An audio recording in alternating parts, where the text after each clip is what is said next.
So we were really, really shocked, and we didn't budget for that amount of airfare. Liz Smith says she got sticker shock after seeing how much a round-trip ticket from Spokane, Washington to Disney World cost this year, 6 years after her family's very first trip. In 2016, the same 7 of us went, and we paid $350 for airfare round trip per person. Currently, the same flights that we were hoping to go on are over $1,000 a trip per person.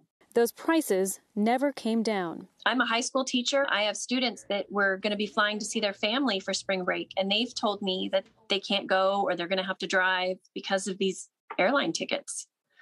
The prices are just so high. Many Americans in a similar dilemma with a surge in travel demand after months of lockdown. The average price of a domestic round-trip ticket shooting up 26% over last year to $290.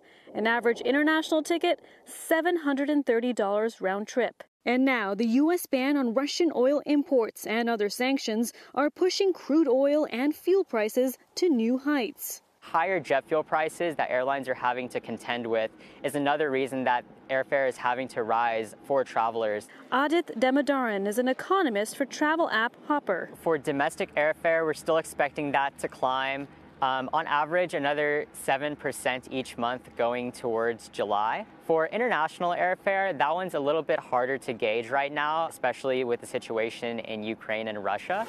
In Ohio, college freshman Anna Thompson started planning her spring break trip months ago. I started by looking at the West Coast, really anywhere warm. I started to look south as well in areas like Florida, Louisiana. But her plans to relax with friends at the beach were canceled when she found out how much it would cost. The flight prices were a lot higher than I was expecting. I had remember looking months prior when they were closer to $100, $150. But upon looking again, they had skyrocketed upwards of $300, $400 for the same flights. Anna says she used a travel app and eventually found a cheap flight to Boston. Too cold for a beach day, but it's where her brother lives. As for Liz, she says by shifting her dates, she found some slightly cheaper flights to Disney, but her family will have to compromise. My kids will be out of school for a couple of days. We were hoping not to do that, and so that's sort of the price to pay, I guess.